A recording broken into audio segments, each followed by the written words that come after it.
Quiero presentar a la doctora Claudia López Sánchez, que nos trae el tema de situación fitosanitaria de los agaves mezcaleros. No sin antes quisiera que me regalaran 2 minutitos nada más para leer su semblanza curricular, para saber quién es nuestra próxima ponente. La doctora Claudia López Sánchez es bióloga por la UNAM, con la tesis Principales enfermedades de agaves cultivados en los distritos de Tlacolula y Yautepec. Es maestra en ciencias en biotecnología por el CIMBESTAP, Instituto Politécnico Nacional. Tiene un doctorado en biotecnología por el CIMBESTAP, también Instituto Politécnico Nacional. Tiene un doctorado en ciencias médicas y biológicas por la Facultad de Medicina y Cirugía de la UAPJO.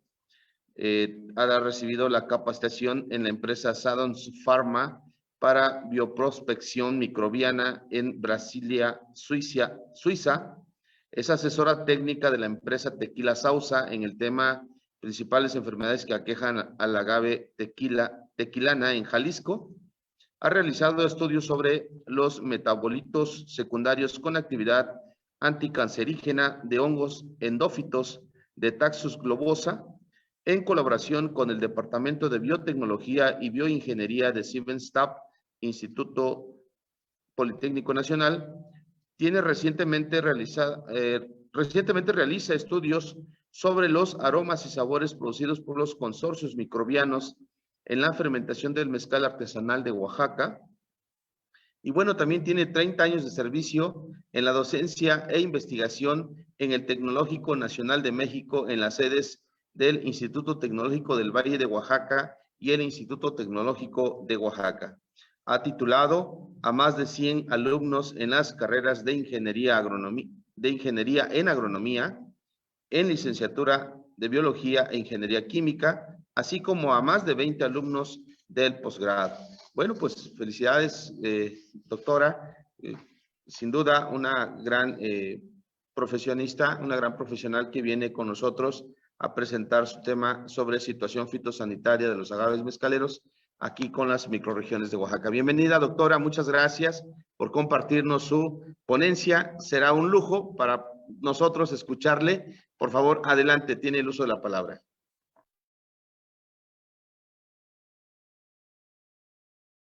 Doctora, ¿tiene apagado su micrófono? Perdón. Bien, una disculpa. Es realmente un privilegio para mí estar con ustedes. Me parece que es una parte muy importante el poder llegar a todos y cada uno de los lugares de Oaxaca y exponer pues algo de lo que hemos vivido en esto que llamamos el estudio del maguey y el mezcal. Yo creo que es muy importante para nosotros, y me refiero a los que hemos trabajado en el Tecnológico de Oaxaca por muchos años en esta temática, pues poderles platicar, porque creo que esto va a ser algo que vamos a poder interactuar y que les voy a poder conversar un poquito de la experiencia que hemos tenido. Bueno, como bien lo dijo, quien me presentó, pues es parte de incluso de lo que hice como tesis de licenciatura. Entonces, tiene ya algunos años que he estado trabajando con esta cuestión. Si son tan amables de poner la presentación, por favor. Con gusto, doctora.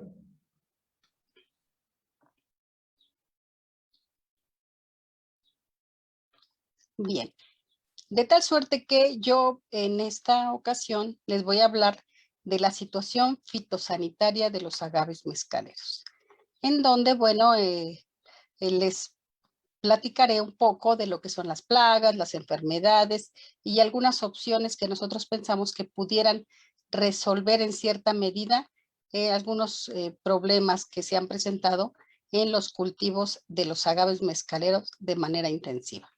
La que sigue, por favor.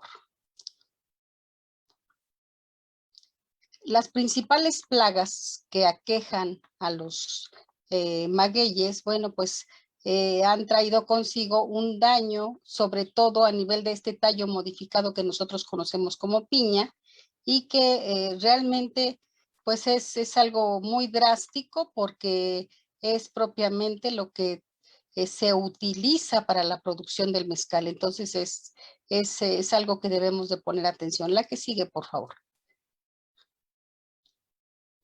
Bien, hablando de plagas, sí, es muy importante que nosotros consideremos que el término plaga, bueno, pues nos habla de una densidad de población de una especie particular que pues tiene suficiente abasto de alimento, ¿sí? Sifuforus acupunctatus e intertitiales son especies propias de México, han coevolucionado con los magueyes, ¿sí? Son especies que han podido infestar no solamente a las agaváceas, sino también a las cactáceas e incluso a las liliáceas. Entonces, realmente es un tipo de insecto, un coleóptero curculiónido que, pues realmente como se puede ver en la imagen, está muy armado y tiene un aparato masticador devastador. La que sigue, por favor.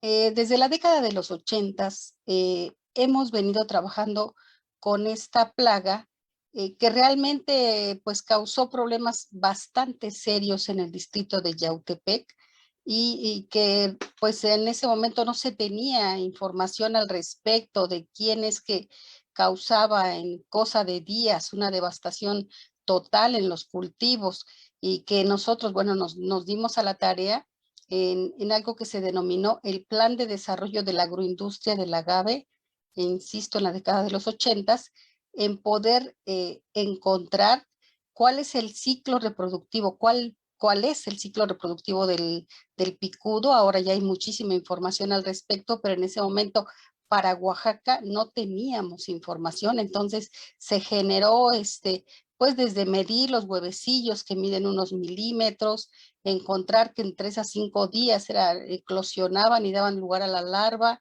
una larva que pues cuando eclosiona tiene el tamaño del huevecillo de milímetros, pero luego puede llegar a tener algunos centímetros, que en 21 a 60 días se establece como una crisálida o pupa y que en 4 a 10 días puede llegar a ser un adulto. El adulto, tanto el macho como la hembra, también son masticadores y son realmente, pues, individuos muy, muy agresivos para la planta. Se sabe que es algo que es bien conocido, que pueden entrar por la base de las pencas y que realmente lo que propician, y eso se puede ver en campo, es que el cono, la parte central del maguey o el cogollo, se dobla hacia un extremo. Entonces es realmente un síntoma muy evidente en el que nosotros podemos darnos cuenta que una planta está infestada. ¿Sí? Llegan y bueno, empiezan a hacer una serie de galerías hasta matar completamente a la planta. Nosotros, bueno, nos dimos a la tarea de ver cuáles era la distribución en los estratos de la piña, del tallo modificado, en donde en la parte superior se encontraban los adultos en estas galerías, en el estrato medio estaba ocupado por las larvas y ya en la parte basal se encontraban las pupas, obviamente formando sus cocones a partir de la fibra del agave. La que sigue, por favor.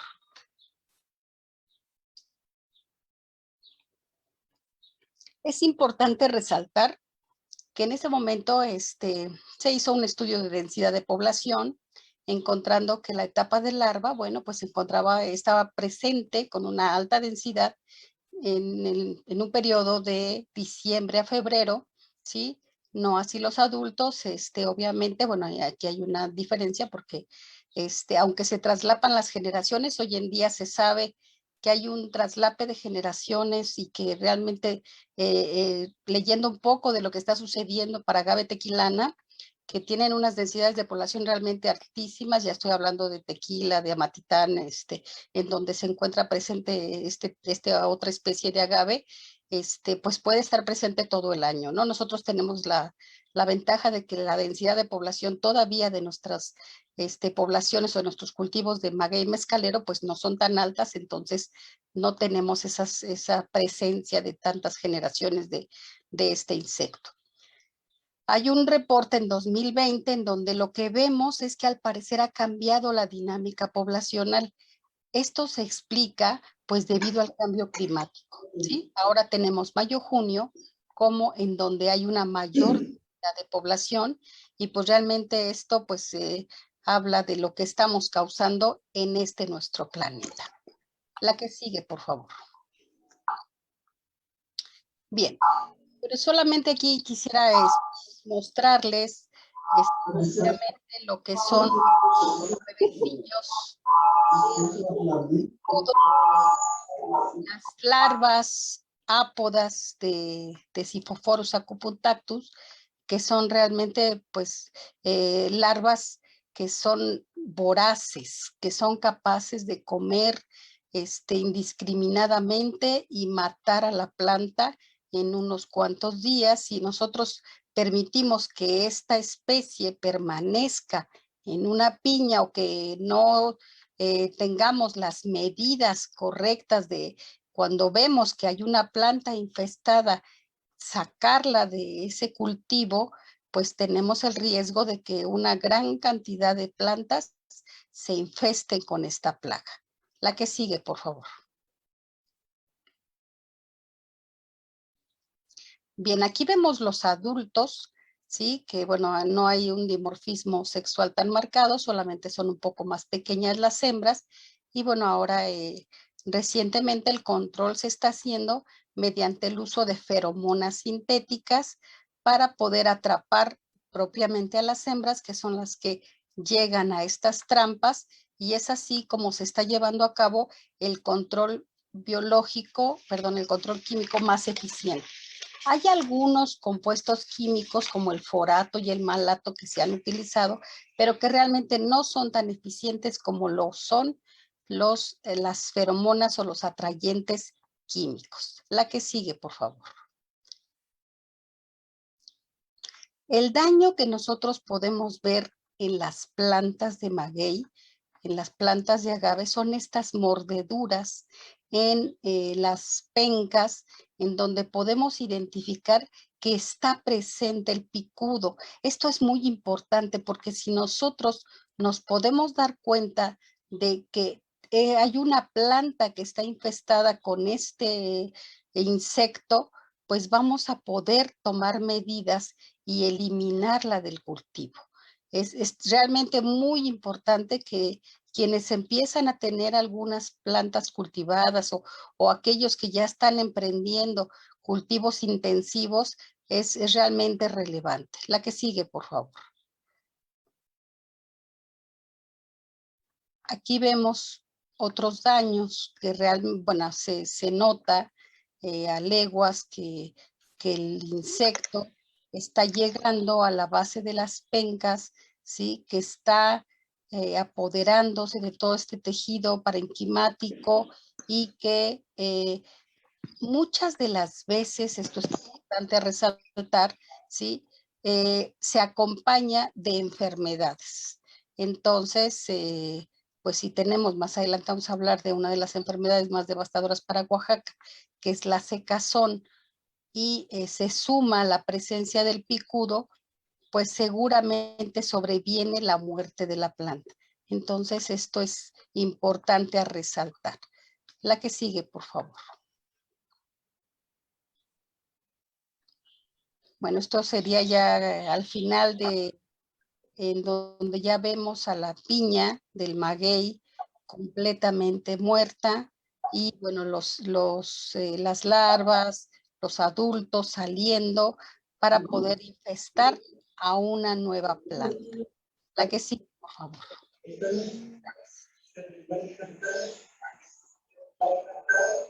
Otros insectos que son capaces de afectar a la planta de maguey, pues es el torito y la gallina ciega, ¿sí?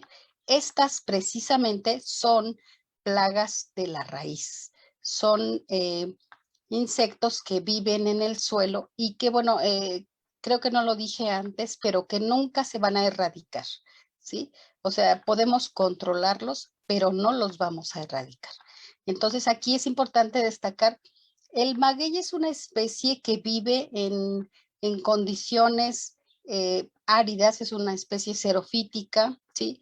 Que prefiere las condiciones estresantes y sin embargo le estamos dando terrenos de primera, terrenos con materia orgánica y a la gallina ciega le gusta estas condiciones.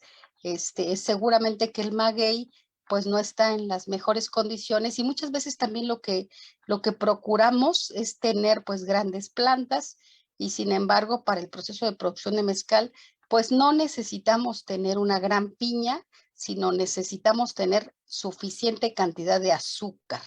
Entonces creo que esta es una parte en la que hay que pues meditar, pensar qué es lo que estamos haciendo.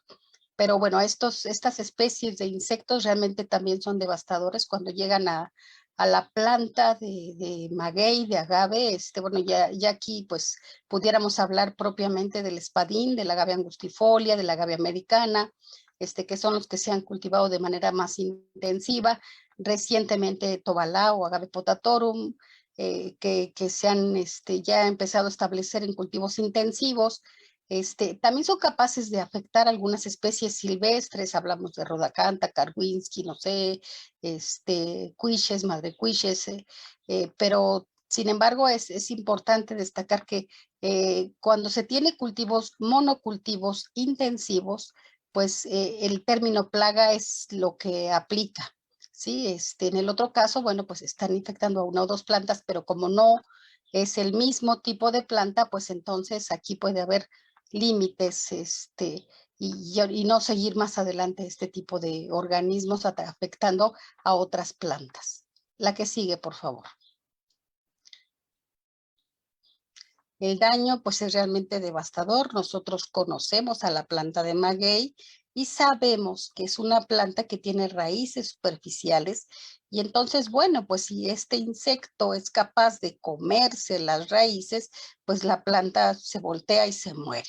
Entonces eso es realmente algo que le va a causar un daño severo y que nosotros tenemos que estar alertas para poder ver que eso está sucediendo y bueno, darnos cuenta que ese sitio, pues al parecer, estuvo con otro cultivo que causó pues que estuviera presente este insecto y ahora es el maguey, pues el alimento para él y va a estar ahí. La que sigue, por favor. Aquí vemos en otra pista, pues cómo es que ha llegado al cogollo de la planta, que se ha comido las raíces y que ha causado pues daños realmente muy graves para la planta y que esto pues si le damos el alimento, pues entonces va a seguir pues alimentándose de esta raíz. No sé si puedo contestar las preguntas que están apareciendo en el chat o va a ser hasta el final de la sesión. Adelante, doctora, por favor, no hay ningún problema. Adelante, por favor. Bien, porque tengo a alguien que dice, ¿el picudo es lo mismo que lo que conocemos como gusano de maguey? No, de ninguna forma.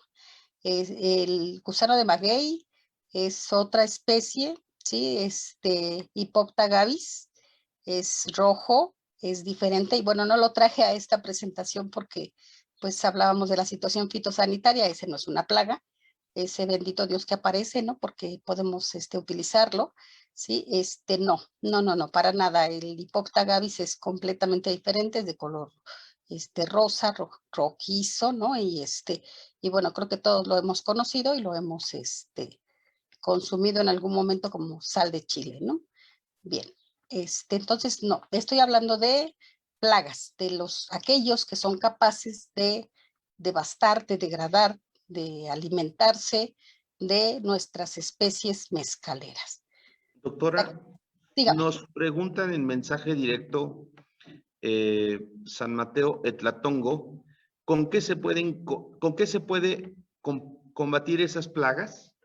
Ajá, de la primera les decía que existen, bueno, ahora ya hay alguna situación que vale la pena comentar. Si nosotros pensamos en algunos insecticidas, ¿sí?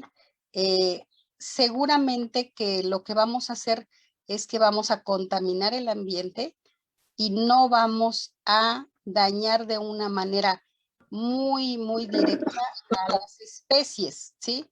Si ustedes, bueno, de la manera común en la que aplicamos los insecticidas es con una bomba de aspersión y el sitio de acción, particularmente del picudo, es la piña.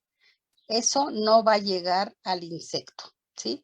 Les comentaba que lo que hoy en día se usa de una manera muy eficiente son los atrayentes químicos o feromonas, que dicho de una manera clara, son compuestos químicos que utilizan los machos para atraer a las hembras para que se lleve a cabo la copulación, y hay algunas empresas que han hecho compuestos muy semejantes, pero de manera sintética, que son hasta 1000 veces más atrayentes para la hembra.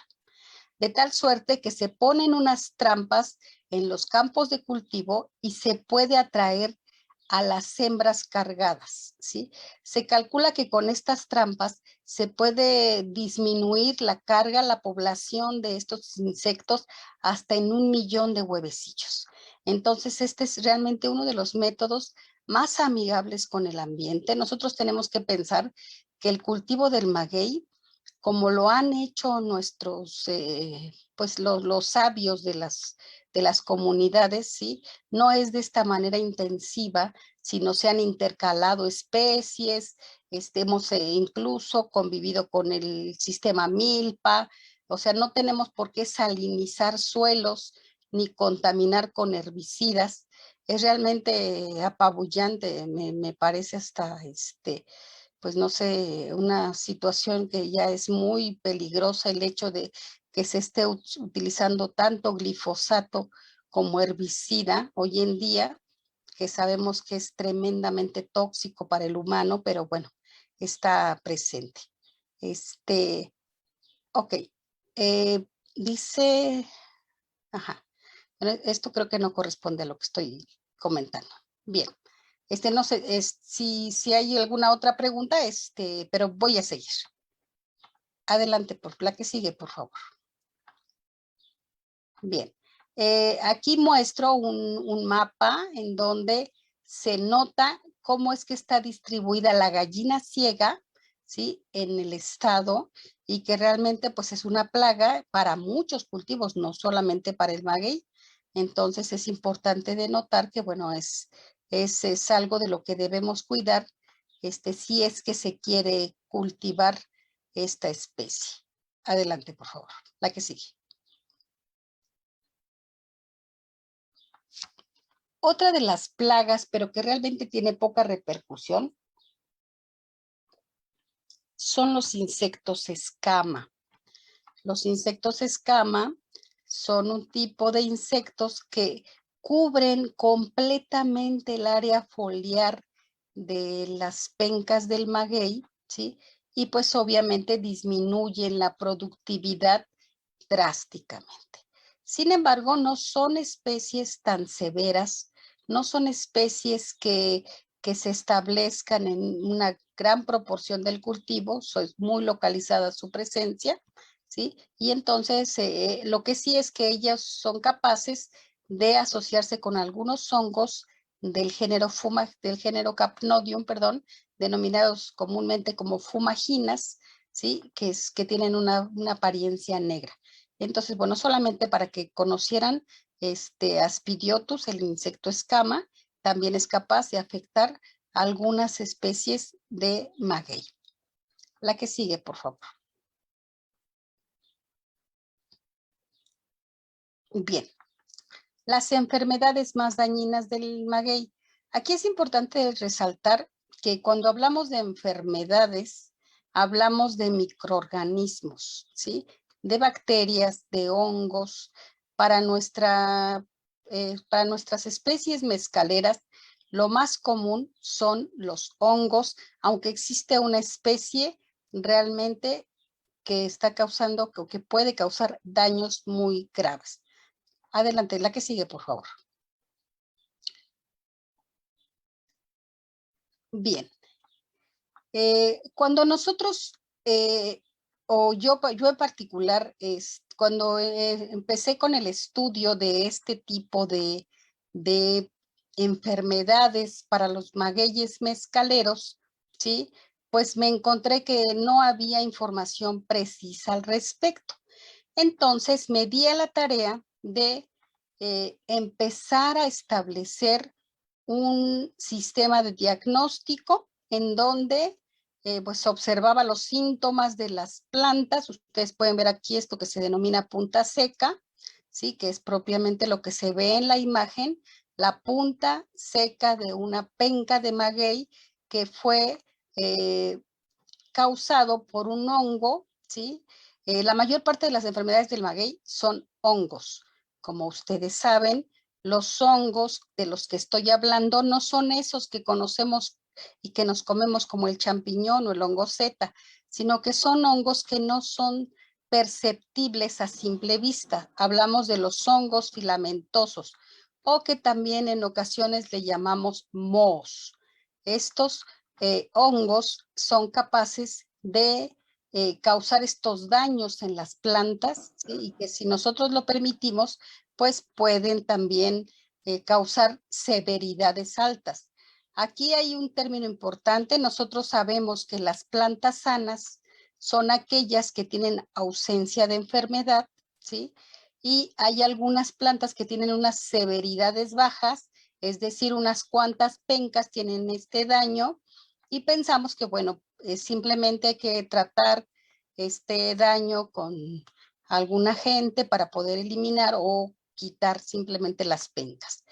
Pero puede ser que esta misma enfermedad cause un daño severo y esté ya matando a la planta, y esta planta va a ser un foco de infección para otras plantas. Entonces hay que sacarla del cultivo. Este método cultural es el más eficiente. Bien, pero por otra parte les decía que lo que yo hice en la década de los 80 es que me llevaba esta penca al laboratorio, preparaba medios de cultivo selectivos para hongos y aislaba los microorganismos, los identificaba, ¿sí? Y entonces ya podía dar un diagnóstico, ¿sí? Porque es muy importante que no nos suceda como lo que pasa a veces en las hortalizas, que nosotros ponemos fungicidas, todo tipo de agroquímicos, insecticidas, bactericidas, porque no sabemos realmente qué tiene, cuál es la enfermedad que tiene nuestra planta, ¿sí? Entonces yo creo que aquí lo más importante es pensar en un manejo integrado de plagas, es decir, en hacer toda una serie de acciones que traigan consigo que esa planta pueda sanar sin que tengamos un efecto drástico al ambiente y que nosotros podamos definir exactamente quién está causando esta enfermedad, es decir, quién es el agente causal de la enfermedad. La que sigue, por favor. Aquí vemos pues diferentes daños de esta enfermedad, que puede ser un acartonamiento, ¿sí? Completamente las hojas pues se envuelven, se secan y esto pues obviamente puede llegar a matar a la planta. La que sigue, por favor. Aquí vemos la apariencia que puede tener una planta en donde la severidad de la punta seca es considerable. Pero también aquí vemos el mal manejo, o sea, vemos una densidad muy alta de cultivo de las especies que están cultivadas en este lugar. Y bueno, eso es realmente algo que no debiera estar sucediendo porque si recordamos, pues para que un patógeno penetre a las hojas, pues requiere un sitio de entrada. Y si estas pencas se están picando unas con otras, pues están generando sitios de entrada, no solamente para la punta seca, sino para otras enfermedades. La que sigue, por favor. Este es propiamente el agente causal de esta enfermedad. Es un hongo del género Fusarium y como vemos, estas estructuras que son esporas se llaman conidias y son en forma de media luna. nosotros las llevamos al microscopio, lo identificamos y entonces yo puedo decir que esta enfermedad es causada por un hongo del género Fusarium. Adelante, por favor. Esta otra enfermedad se llama la mancha anular, ¿sí? Bueno, realmente esta no es muy severa, no es muy grave. Recuerdo muy bien que cuando nosotros hemos ido incluso a las plantaciones, pues algunos productores me dicen, es que no está enferma, o sea, esas manchas son, o sea, el maguey es así, pues no, o sea, realmente se están estableciendo estos hongos en las pencas y bueno, pueden traer consigo una disminución en la capacidad fotosintética de la planta y por ende disminuir la productividad de la planta. Adelante, por favor. Y bueno, aquí vemos otra vez esta mancha anular fue llevada al laboratorio, cultivada y puesta al microscopio y encontramos que es Cercospora, el hongo que causa esta enfermedad. La que sigue, por favor.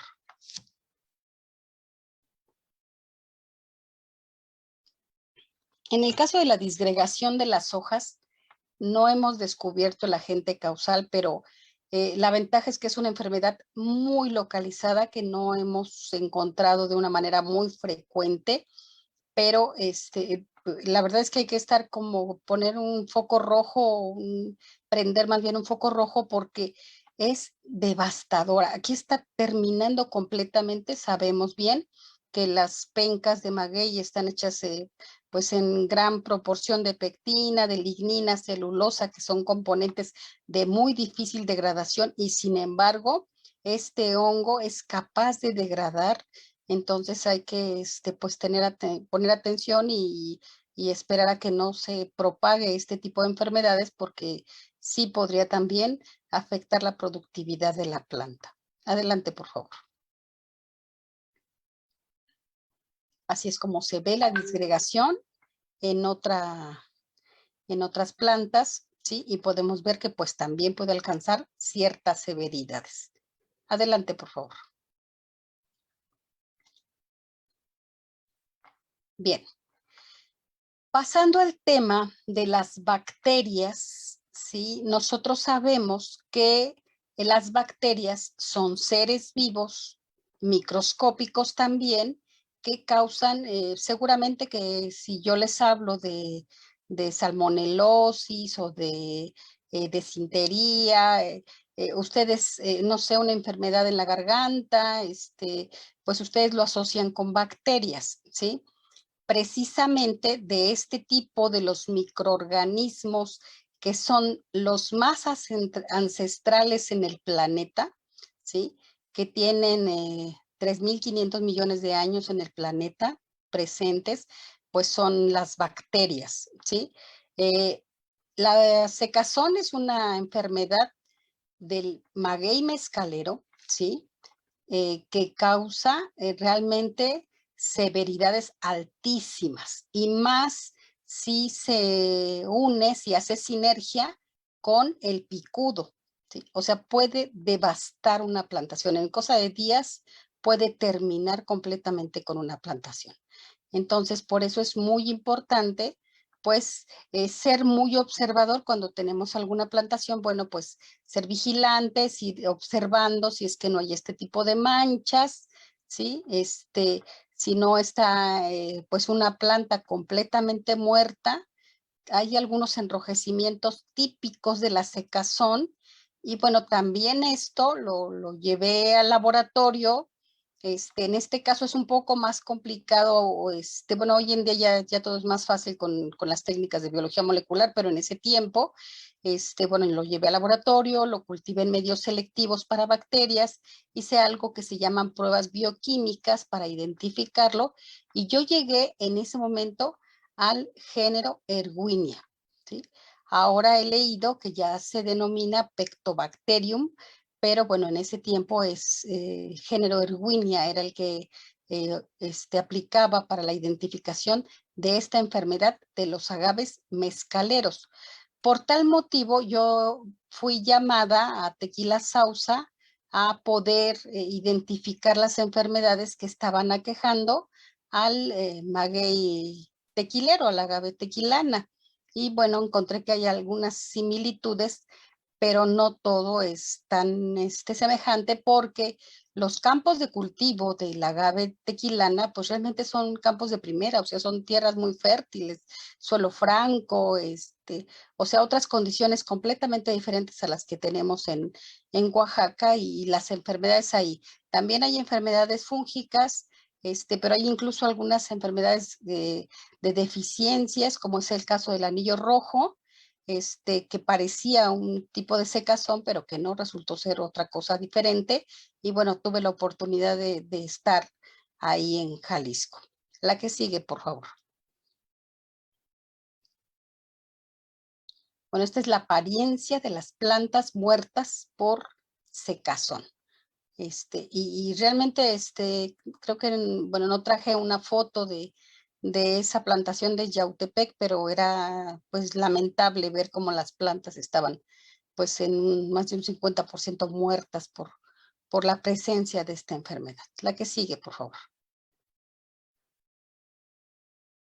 Ok, bien, entonces yo la verdad es que en esta parte me gustaría pues hacer una propuesta muy seria, ¿sí? De qué es lo que tenemos que hacer para combatir esta problemática. Y realmente creo que lo tenemos en nuestras manos, ¿sí? Porque en Oaxaca hay una cultura en lo que corresponde a la producción de maguey y mezcal, que tiene cientos, bueno, no sé, 200, 300 años o tal vez más, y que yo creo que tenemos que tomar en cuenta y utilizar para que podamos nosotros hacer que este cultivo se convierta en sustentable. Porque lo que está pasando con este boom en la producción de maguey realmente puede causar una problemática muy grave, porque nos vamos a encontrar que como que vamos a tener una cantidad de plantas altísimas de solo una edad, que no sé para quién se están produciendo.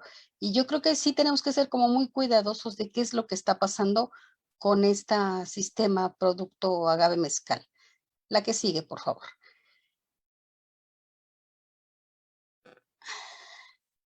Lo que es importante resaltar es la materia prima, los magueyes que van a dar lugar a la producción del mezcal. Nosotros sabemos que la principal fuente de abasto de nuestra materia prima son los hijuelos rizomáticos. La que sigue, por favor. Hablando propiamente, nosotros conocemos que estas plantas tienen un rizoma, ¿sí? Que da lugar a la producción de hijuelos, y que si nosotros hacemos una buena selección de la planta madre, vamos a tener plantaciones de calidad resistentes a plagas y enfermedades. La que sigue, por favor.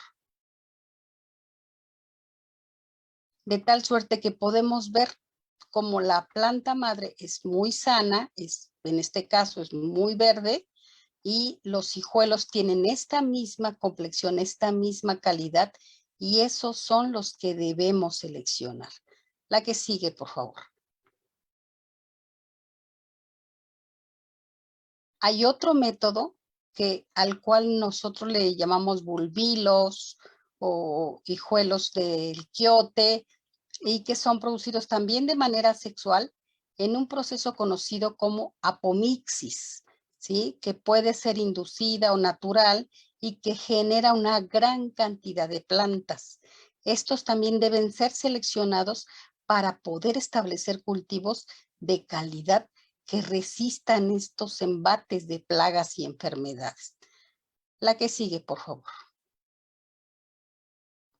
Hay algunos otros grupos de agaves, como es el caso del marginate, ¿sí? En el que se encuentran el maguey jabalí, en donde producen hijuelos axilares o entre las pencas. Entonces, estos también pueden ser utilizados en función si lo que nosotros queremos establecer es el cultivo de otras especies de agave. La que sigue, por favor. Sin embargo, hay una técnica hoy en día muy innovadora, ¿sí?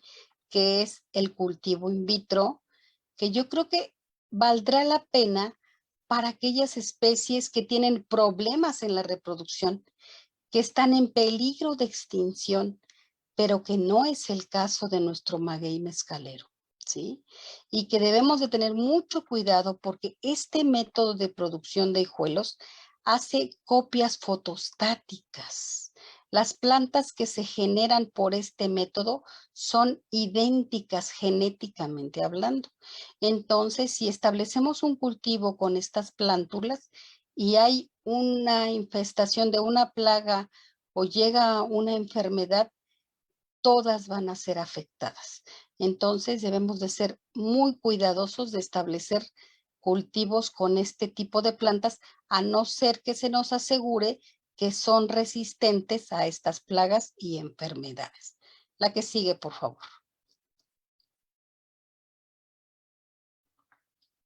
Bien. Y pues seguramente que la mayor parte de nosotros reconocemos que cuando hay la injerencia de dos progenitores, ¿sí? Cuando se producen las semillas, cuando se da lugar a la reproducción sexual, incrementa la variabilidad genética, incrementa la capacidad de adaptación, incrementa la resistencia y este sería el método ideal para la producción de nuestras plantas. La que sigue, por favor. Nosotros conocemos cómo se lleva a cabo el proceso de floración de nuestros magueyes. Tenemos aquí las cápsulas, están las semillas. Hace falta seleccionar aquellas que tienen este color, que tienen melanina, que son las semillas que van a tener un alto porcentaje de germinación y que con ellas vamos a hacer nuestros almácigos, nuestros viveros y vamos a establecer nuestras plantaciones. La que sigue, por favor. Hay varias iniciativas ya, ¿sí? Conozco en Ocotlán, en la Mixteca, varios lugares en donde ya se están estableciendo plantaciones a partir de semillas y creo que es lo ideal, ¿sí? Me parece que estas plantas son las que van a resistir esas plagas, esas enfermedades, pero obviamente también tenemos que pensar en un manejo del cultivo de maguey que permita que esto se pueda llevar a cabo. Cultivos intercalados, asociar cultivos, o sea, realmente es algo que tenemos que hacer para que podamos seguir teniendo un abastecimiento de plantas de calidad para el proceso de producción de mezcal. La que sigue, por favor. Y bueno, también pensar en que no hace falta seguir utilizando tantos fertilizantes químicos. Es bien sabido también que la huella de carbono que deja la producción de estos fertilizantes, la salinidad que propicia en el suelo, es realmente algo que no vamos a poder controlar, vamos a causar muchos suelos erosionados, áridos, incapaces de seguir produciendo. Entonces tenemos que revisar qué es lo que estamos haciendo y más bien hacer un buen estudio del suelo en el que vamos a cultivar, usar buenas prácticas de cultivo y seguir utilizando abonos orgánicos que nos permitirá pues reciclar materia orgánica y poder producir a esas plantas que nosotros requerimos para la producción del mezcal. La que sigue, por favor. También es importante resaltar que si nosotros necesitamos minerales, nuestros abuelos nos enseñaron que están en las cenizas. Entonces es posible utilizar esto como una fuente de abasto de mineral para el cultivo de nuestro agave. La que sigue, por favor. Bien, Con esto yo termino mi presentación y quedo dispuesta para contestar cualquier interrogante que tenga el público. Muchas gracias, doctora. La verdad que tuvimos una magistral presentación muy importante. Déjeme compartirle, doctora, que en estas microrregiones se encuentra un municipio, bueno, seguramente hay más, pero de los que yo conozco de la Mixteca, que son productores de mezcal, se llama San Pedro Tozacualco, que están llevando a cabo esa práctica de reproducir el maguey a través de la semilla.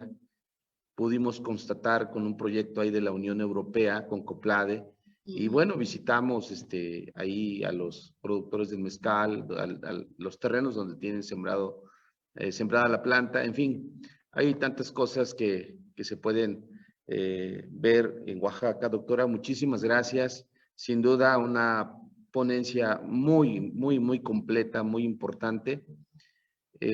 Nos falta mucho, por supuesto, está muy interesante el tema. De los subtemas que estuvo tocando usted de manera muy rápida, creo que podemos hacer toda una tesis de cada uno de esos temas que usted manejó. Sin embargo, el tiempo no nos apremia mucho a veces, pero es importante que los compañeros aquí presentes puedan compartir este conocimiento del manejo de plagas, de la reproducción de la planta, en fin, muchos temas que se pueden tocar y que vienen después de todo a detonar lo que comentaba la maestra Leti, que es el tema de la economía, ¿no? Que podemos llevar a cabo ahí.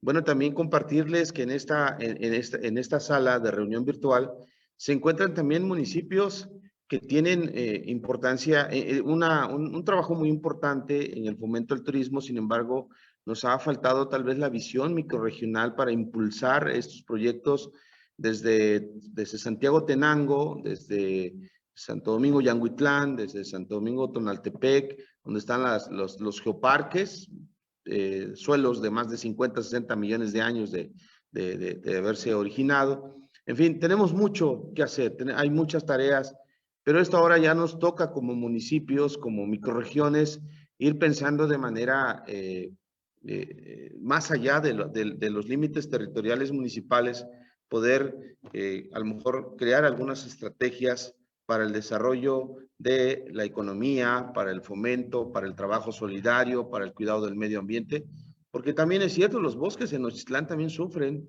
de desastres, no solamente del incendio, sino también del gusano descortezador, de plagas que están arruinando nuestros bosques. No sé, hay mucho que hacer. Y los municipios de la Cañada en el cultivo del café, podemos hablar también, de la Sierra Sur también, que tenían cosas muy importantes. La Sierra Sur se ha caracterizado también por la producción del mezcal y bueno, casi todo el estado de Oaxaca se dedica al tema de la artesanía, que es una de las economías solidarias que tenemos, que nos heredaron nuestros ancestros desde los orígenes, los pueblos mixtecos, zapotecos, en fin. Pues a nuestras ponentes, muchas gracias, les agradecemos de verdad, tuvieron unas ponencias muy importantes, muy interesantes.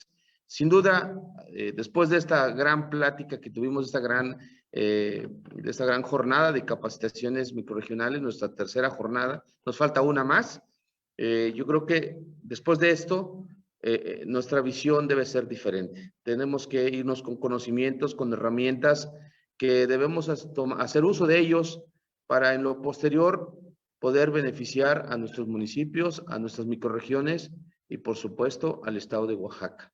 Y bueno, no sé si algún presidente, presidenta municipal, alguna persona que está presente en esta reunión virtual, en esta capacitación virtual, tenga duda, quiera hacer algún comentario, abundar en algún tema, no sé, o alguna duda que tenga, con muchísimo gusto.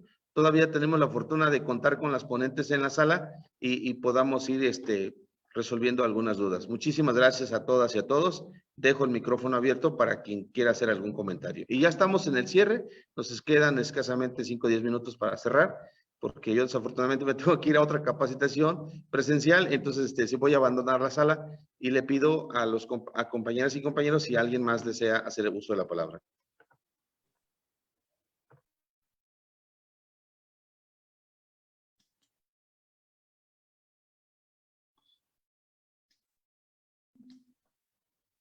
¿Alguna duda? Alguien comentaba sobre, a ver, por acá tengo la pregunta. No sé, mientras alguien más quiera hacer algo. Decía, ¿cómo aplicar el concepto de cooperativismo en la estrategia para el desarrollo microrregional y para la reactivación económica frente al COVID? No sé si, maestra Liliana, no sé, creo que esta pregunta es para usted. ¿Alguna respuesta que pueda comentarnos al respecto, por favor? Sí, muchísimas gracias. Pues bueno, nuevamente, pues bueno, creo que podría haber muchas aportaciones que se podrían hacer. La que yo daría de alguna manera como la más pues viable. Voy a retomar un poco la parte de la organización. Yo creo que aquí podríamos hacer o se pueden implementar algunos consejos o comités microrregionales que existan en cada microrregión, un comité que se encargue o que de alguna manera identifique cuáles son las actividades productivas predominantes de esa región y que también estén interesados pues las personas, ¿no? Identificar cuáles son las personas o las actividades que podrían detonar el desarrollo de esas comunidades. Entonces, generar esos comités o esos consejos podría generar una alianza estratégica entre todos y con ellos empezar a hacer redes de trabajo. Sabemos que no es fácil, el factor aquí económico también podría generar, pues, ¿cómo lo hacemos, no? ¿Quién nos va a apoyar? Ese sería otro punto que se tendría que tocar. Pero sin embargo, si podemos empezar con la organización y con la parte de la voluntad propia de empezar a generar esto, yo creo que ahorita con eso, así como estamos ahorita, que no podemos hacerlo presencialmente, pero lo estamos haciendo de manera virtual, se pueden empezar a hacer trabajos de coordinación y planeación. Recordemos que todo inicia con la planeación, entonces esto podría ser un primer cimiento para lo que puede seguir. Ahora bien, podemos hacer uso de toda la tecnología, las redes sociales, en las páginas. Creo que todos estamos hoy en día, conocemos Facebook y estamos en Facebook. Podemos dar a conocer los trabajos que se realizan a partir de esos comités y difundirlos. Si bien no se pueden, o hoy en día no se puede realizar la parte de la conglomeración de personas para hacer ferias o para recibir a para reunirnos, sí se pueden empezar a hacer a pequeña escala y mientras salimos de pues esta situación que a todos nos ha afectado, pues empezarlo a hacer desde la manera virtual, o sea, ocuparlo como una fortaleza. No es creo que todos nos hemos tenido que acoplar, ¿no? Nos hemos acoplado en todas las actividades, hacerlo de manera virtual, incluso familiarizarnos, hablar frente a una computadora y estar viéndonos de manera virtual. Entonces, yo creo que esa parte se podría empezar a realizar con la parte de la organización, planeación. 100% planeación, porque eso nos va a llevar más a futuro pues, a identificar realmente qué es lo que queremos, ¿no? Y yo creo que eso podría ser una estrategia, primero que nada, mientras salimos de pues de esta pandemia que sí nos está llevando, ¿no? De mucho tiempo y pues creo que no, todavía no tenemos fecha de salida. Pues mejor seguir trabajando y seguir planeando. Entonces esa sería mi aportación. Muchas gracias y si hay otro comentario, pues adelante. Gracias, maestra Liliana. Bueno, no sé, algún municipio, algún representante quiere hacer algún comentario. Está el micrófono abierto. Bueno, su servidor. Sí, adelante, doctora, por favor, adelante. Lo que pasa es que hay un comentario en el chat, acerca de lo que decían si se pudiera hacer posteriormente, pero yo creo que es importante esto que les hablaba de este boom en el cultivo de maguey, en esta intensificación que estamos viendo, desarrollo o establecimiento de nuevas plantaciones de maguey, ¿sí? Que realmente tengo información muy cercana de que sí pudiera llamarse esto de una tequilización. Realmente es un cultivo intensivo con uso de herbicidas, ¿sí? Con uso de paquetes tecnológicos que en Oaxaca no se hace, ¿sí? O sea, al parecer esto es obra de un interés empresarial, ¿sí? Y que realmente, pues creo que tampoco tienen muy buena asesoría porque están cultivando, en el caso concreto que conozco, 50 hectáreas con especies, con individuos de una sola edad, que todos van a surgir en un solo momento y que, bueno, pudieran ser también hay un riesgo, porque si esas especies tienen alguna plaga o una enfermedad, van a poder ser una fuente de contagio para nuestras especies silvestres o cultivadas, ¿sí? Entonces, debemos de tener mucho cuidado con eso que está sucediendo y sobre todo que están acabando con zonas de biodiversidad. Oaxaca se caracteriza por su alta biodiversidad y no podemos permitir que se siga abriendo la frontera agrícola para cultivos de esa naturaleza. O sea, yo creo que hay que poner un alto, hay que estar pues realmente atentos a qué es lo que está sucediendo. ¿Quiénes son? ¿Qué empresas están enfocadas en esa producción intensiva que seguramente no son oaxaqueños? Entonces es muy importante pues estar atentos. Y bueno, yo la verdad es que también quiero ponerme a disposición de los municipios. Si alguien tiene alguna enfermedad particular que no pueden identificar, que pues estamos en el Tecnológico de Oaxaca, tenemos laboratorios. Estoy a cargo del Laboratorio de Control Ambiental y podemos hacer el diagnóstico de las enfermedades para ustedes, ¿sí? Entonces eso es absolutamente factible. Ahí estamos en el Departamento de Química y Bioquímica, dispuestos a que se haga un buen diagnóstico para que si es necesario, se haga un control, pero pues que pudiera ser un manejo integrado, ¿no? Ok. Muchas gracias, doctora.